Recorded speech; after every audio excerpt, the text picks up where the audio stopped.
guys, so this is my day 6 daily maths question. Do one question each day. Let's do it. Let's read the question. For each question, 4 options are given. One of them is the correct answer. Make your choice 1, 2, 3 or 4 and write it in the bracket provided. Okay, let's read this. 1. How many bears are there? So let's count how many bears are there. So you can see 13, 11, 9 and 10. There are 1, 2, 3, 4. Just like what the question said. Okay, let's count. 1,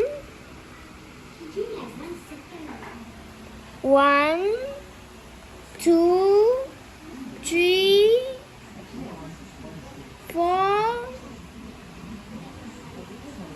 5, 6, 7, 8, 9, 10, and 11. So, what is the number for this bracket?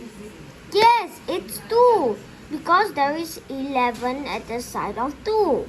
So, let's write down 2. Thank you guys for watching my day 6 daily question. Do one question each day. Hope you enjoyed and comment below that how many did you get wrong and how many did you get right. Please do it. Bye.